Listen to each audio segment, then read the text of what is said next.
La religion, c'est un système de croyance.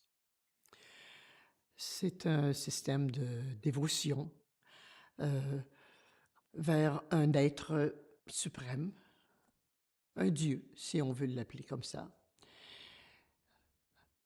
Et c'est créé par les humains, contrairement à la spiritualité qui est innée.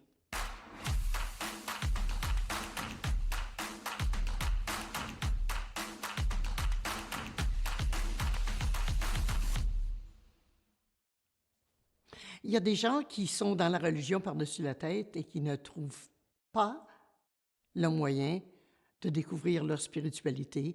On entend souvent l'expression, «Je suis spirituel et non religieux».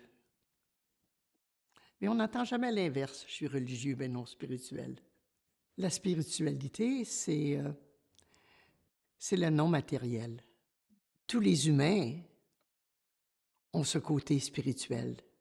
On n'a peut-être pas le temps ou le goût ou d'aller voir.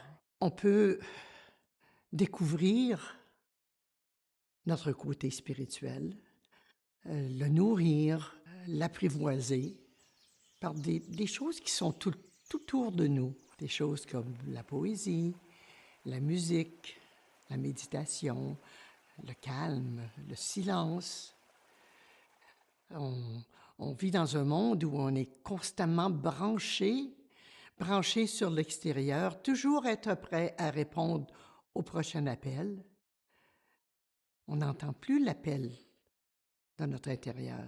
La religion, c'est une affaire de groupe.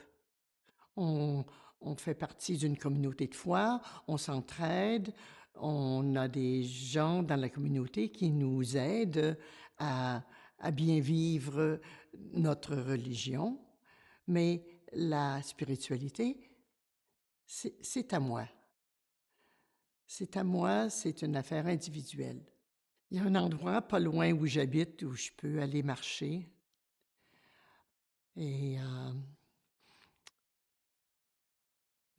dans ce parc-là, il y a un endroit, j'arrive où est-ce qu'il y a des grands arbres, il n'y a que des arbres. Et c'est comme si j'étais dans une cathédrale quand j'arrive là. Et je suis certainement pas la seule qui pense comme ça parce qu'il y a des bancs, il y a des bûches pour s'asseoir, pour faire une pause et se recentrer. Ce qui se passe quand je suis dans un endroit comme ça, c'est que je me sens comme envahie à l'intérieur.